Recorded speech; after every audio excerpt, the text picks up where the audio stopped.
Alright, I had recorded this already, but I had to restart it because I got stuck and it took me a while to debug and I didn't want to waste any time there. So, I'm just going to, instead of re-editing that video and being confused for a bit, I'm just gonna re-record this, but this has already been rewritten, so I'm gonna have to just put this aside and we'll have to just construct it from the beginning. But this has already been rehearsed, so that kind of sucks. But oh well. Okay, so when you're, let's just get rid of all this. Let's start blank. Okay. So we're just gonna do some C++ programming. I don't want to get too specific on C++ stuff, but just kind of generalize with things that are gonna benefit you in general when you're programming in Python or MaxScript or whatever language you choose, whatever. Okay. Okay, so C++, I think, for me personally, kind of has a lot of features, and even in some things like Python, they do things differently, but I still wish I had certain features that I had in C++. So C++, I think, is one of the more higher end languages I think is worth learn, because once you learn them, then you walk away with concepts that are really important when you're doing other stuff, and you try to find a way to manage data in that kind of way as well.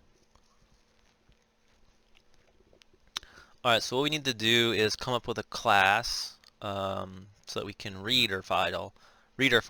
Most APIs you deal with, like Blender or like Hypnosis, they run through Python, but they will provide you with a set of modules or libraries to help you deal specifically with reading models from files. So MaxScript has the same thing. It has a bunch of native functions, so you can read model data. It's fabulous to have those libraries at your fingertips. So you can do the same thing in C++. You just have to find somebody's library and download it and then install it and then use it. But in a stock installation, C++ doesn't come with a way of just reading data from a file. C++ is just a general tool, or it comes with a general amount of libraries to do general things. So when you want to do specific things, you have to use those building blocks yourself to build up to acquire that or do that task that you're trying to do. And that's like that for a lot of languages. They don't have these libraries at your fingertips, so you have to make your own. So we're going to be making our own class. It's not really necessary, I guess, but we're going to be going through the steps so that you can grow an appreciation for, um, you know, um, having a class that can read your file. And also it's going to give you an understanding about a little bit about API, and that is how you interface with Gnosis or how you interface with Blender. Basically, somebody has already written a library and you're just interfacing with it, right?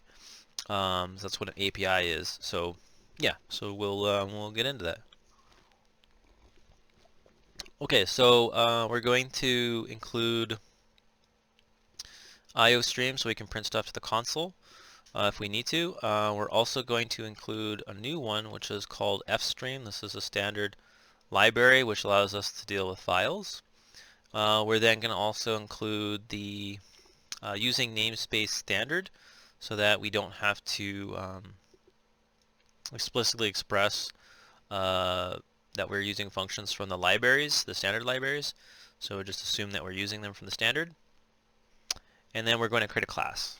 So basically create a class, just call this class. That's a special operator. And then you give it a name, and we're going to just call ours bytes.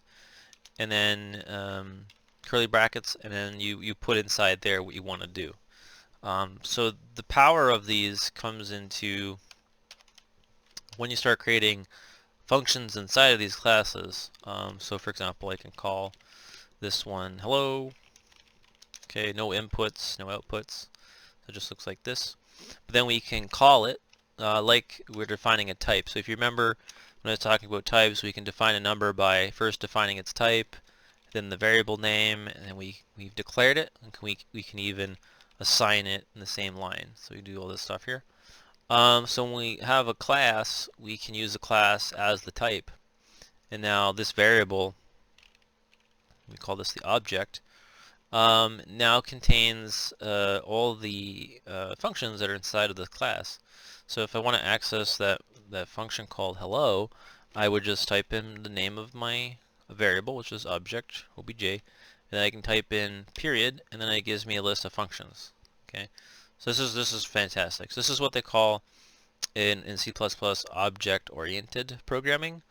I don't really know why they call it that, but in general, just using classes to encapsulate your code is just a good idea. It just keeps things cleaner, in my opinion.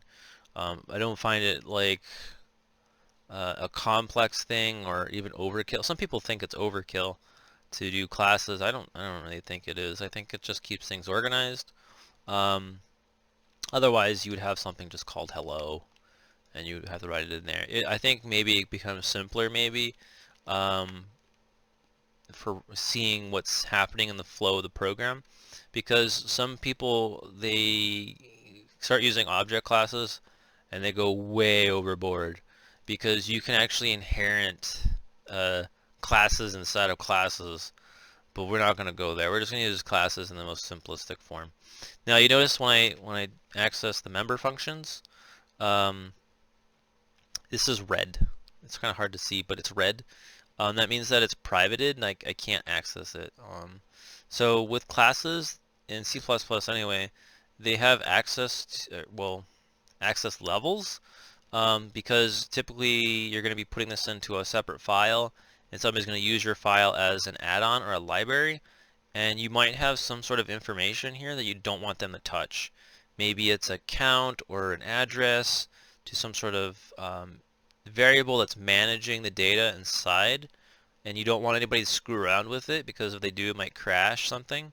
So this sensitive data you can protect. So you have access or privileges that you can set within the class. It's just really interesting that you can do that. There's three modes. There's public, private, and protected.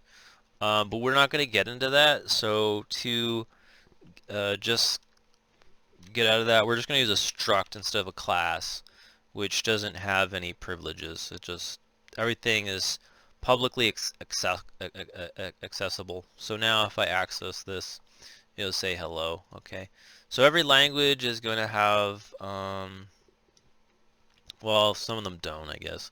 Not all of them do. Some of them are going to have permissions, privileges in their classes or structs, and some don't. But yeah, so if you do, then you have to explicitly express that. But we're just going to use a struct because we're not going to worry about that, okay? Because I don't think I've had to deal with that in Python yet. I don't even know if they support that. I have no idea. I don't like. I really don't. I'm not really a professional at Python, but so far I'm not a big fan of Python. It's a fun little programming language, but it's just widespread at this point. I just really don't understand why. Anywho's, so let's get going with this thing. So we're gonna create our class here. So we want to do a couple things. We want to open our file, and we want to read data from the file, and then we want to finish with the file. So we want to close the file. That's pretty much it. So that's all our Byte class is going to do. So we're going to first start with defining the type if stream for input file stream. This is a part of the fstream class, and it's going to allow us to read from the file. So we're just going to define this here, and this would technically be a private function. We don't want people to touch it, right? It's the file. And then we would write functions, members under this that would then access this, okay? But this is all public, so we could access this at any time. But we're going to write some functions in here to access this for us, as if it was private or something. So what we're going to do is we're going to make a way to actually put a file into the if stream to be able to read it. So We can do that by making a normal function in here and then calling it like this, like whatever, or we can have it start as soon as we start the class, I guess you would call it, or the object, right? So in classes like this, you can have functions that execute when you start or create it, and then functions that execute when you finish with the object, when you finish your function. So we're going to make what they call a constructor and a deconstructor. To do that, it's really simple. You just type in the name, you put your inputs here, and then your outputs or your work that you're doing inside of here. Then you just copy this and you put a squiggle in front of one of them, and this is your deconstructor. So this means when I create this object, or I define it, it's going to run this function for me. And then when this object or variable is done, like when we're exiting a function, then it's going to run a little exiting function for us, which is fantastic. So in the initialization one, we want to just input a name. So we'll say string file name.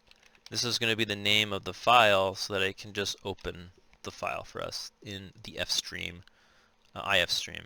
Okay, so we're going to take, I'm just going to copy this out of here.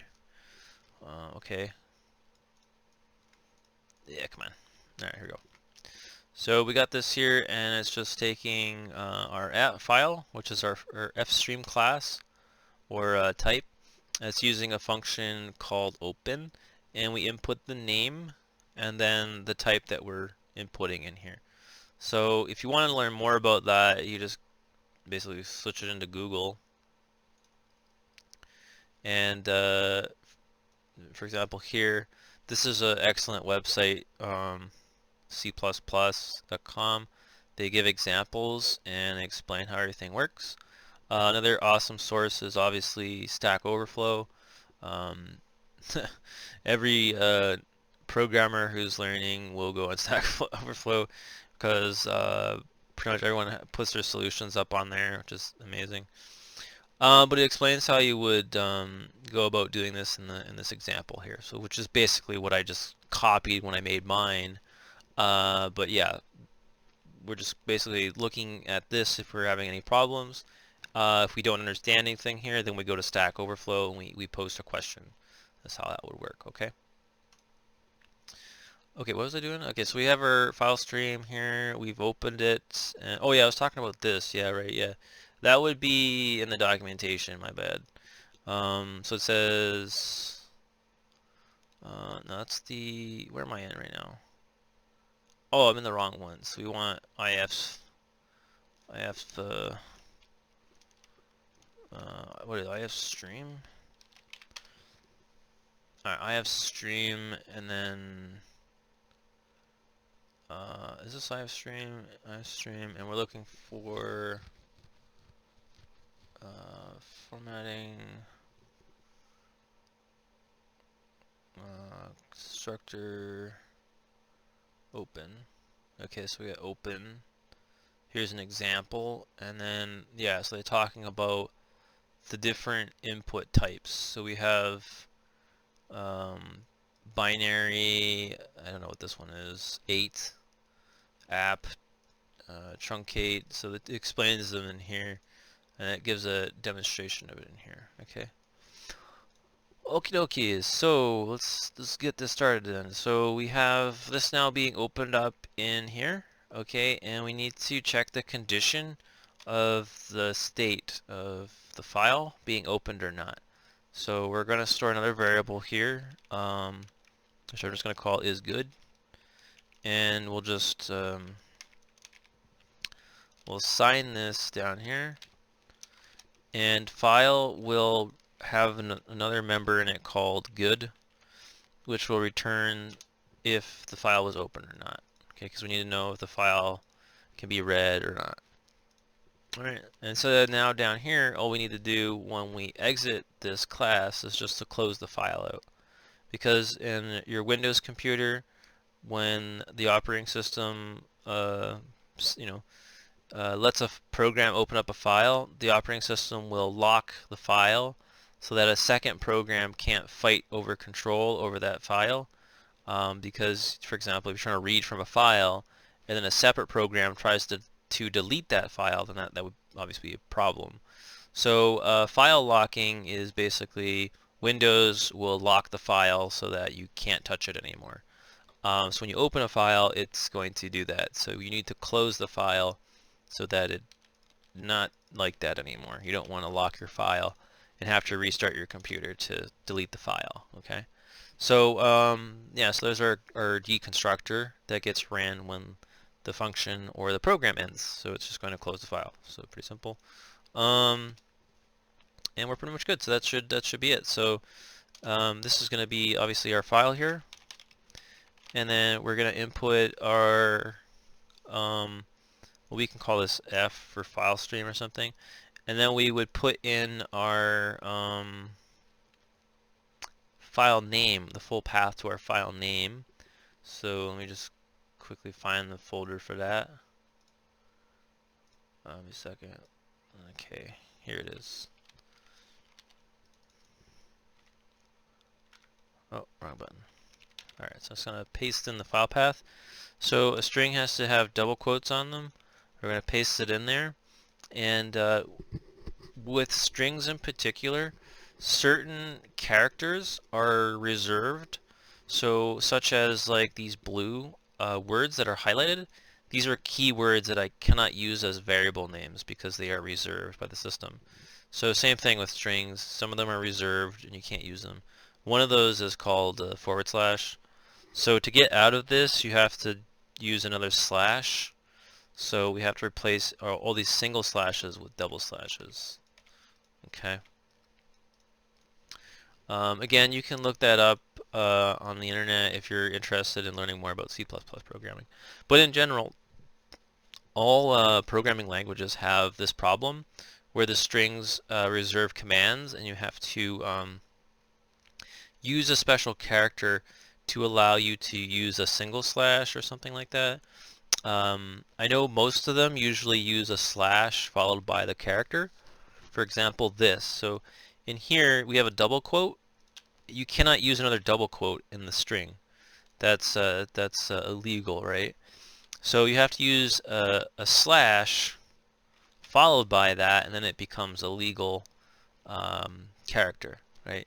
But I know that in other languages they use something different. Like it might be like this or something in some other languages. They can have different syntax, right? But for C++ and for the majority of programming languages, you double slash it. Okay, so we're replacing all the single slashes with double slashes. Okay, and now that should do it. So now if we just run this, there should be no errors. Okay, aside from me forgetting the semicolons. Let's try it again. Again. Alright, and then there we go. So it just returns 0, which is a good condition, and that's good. So now we want to work on writing the read functions. Okay, so I'm just going to copy this directly from my previous attempt. I lost it already. Which freaking notepad did I paste it into? Oh my lord. Okay, here it is. Okay, because it's very specific to C++, so I'm literally just gonna copy these because there's no point going over them. So let's just put these under here. Just gonna paste them over, and I'll just loosely explain how these are working. Okay, so we have a function here. It's going to return a float, and I called it read float 32. So that's if I want to read a float, such as a vertex position. Okay. There's no inputs. Okay. And then this is the work that we're doing inside. So we define a float called input. It's not set. Okay. We need to read it from the file. So we then access file, and the file is the IF stream that we have inside the class. And so we want to read from it. This is how many bytes that we're reading, and this is where we're reading it to. So in this case, we want to read the bytes to this data type called float. And then we want to read 4 bytes. Okay, so they use an operator called size of to get the size of a float. I guess actually I could have put this in here actually, that would have been the same thing. So you get the size of your input, okay, and then you're basically reading that number of bytes, okay, and you're putting them into the input. So from the file, we're reading it into input, basically. This is all it's doing. Now this special command, reinterpret cast, is reading this as a series of bytes, but then putting it into your type, and that's why this is a little more complicated, okay? Now, depending on what programming language you're dealing with, they may come with a basic file class, or they may come with an advanced one. Depending on that, then you're going to have some other way of reading the file. So this is very specific to C++ here. And even still, there are different ways to read from a file other than this, so this is just one way of doing it. And I just basically made a function for an integer, 32 bits, which is 4 bytes, and a 16-bit, which is 2 bytes, which is what we need for the faces. So this is going to be used to read the counts, this is going to be used to read the faces, and this is going to be used to read the vertices. Okay, and then I just had one more function that I wrote, and I'll just paste it here because again it's a little bit more specific than it needs to be. This is a function called seek, okay, and that's just going to jump to a position in my file. So for example, when we're doing this, I'm gonna have to jump down here to read the vertex buffer, so I need to travel to this location. So that's what seek is gonna do. Now when you're traveling, we've just been talking about just jumping from the top of the file and following the side address bar over here, right? This isn't decimal, let's change it back to hexadecimal. So if you want to go to a location, you just, whatever it says here is your location, right? Now there's also different ways you can jump around. You can jump around absolute, so that's from the top of the file to wherever you need to go. Or you can have a relative jump where if my cursor is sitting here and I want to move 4 over from here, then I'm going to here, okay? There's another one that's rare, and that is the bottom. Maybe you want to move 4 from the bottom, which is a rare one. But yeah, this is what this is basically doing. Is we have seek, and it's going to take an address and it's going to go in a direction, either from the top of the file, from the current position you're at, or from the bottom of the file up. So that's what that is. So I wanted to use enumerators, but I felt that the numerator was too specific to C++, so I just wanted to define some global variables. So I wanted to define these as global variables, but for whatever reason it kept throwing an error in my face, and I don't really quite understand why. And that was part of the reason why I was having some debugging problems. So for example, this convention should have worked. It works on every other language that I do stuff in. So these are variables that should be assigned now. So this should be 0, this should be 1, this should be 2. And then in my function here, I just wanted to check my input from my function is either 0, 1, or 2, and then using these variables from up here. But it kept throwing me an error. I really don't understand why. So like if I try to compile this, it throws this stupid error about this. So I had to end up doing this, which is fine. But this gets into a different topic. This is I think it's called microcode, or oh fuck, what's it called? Yeah, it might be called micros or macros or something. Microcode, I can't remember. But basically, microprocessing code. Yeah, microprocessor code. Yeah. So I forget how this really works, but basically this gets ran before anything else gets ran. That's an oversimplification, I think. But yeah, basically that's how it is. So we're defining these variables before the program even gets booted into anything. So these are truly global variables. Global just means that they're at the top.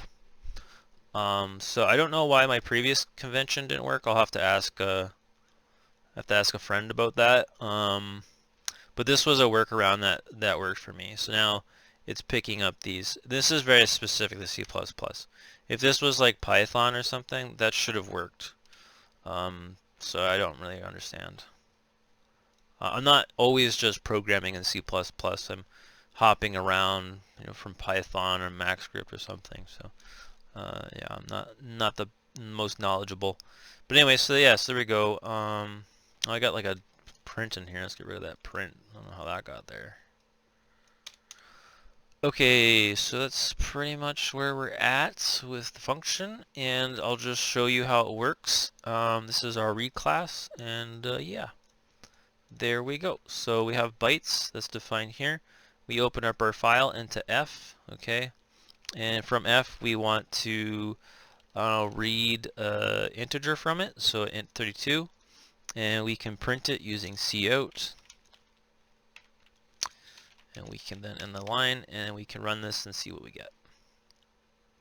So it says, it's hard to see here, but it says 21.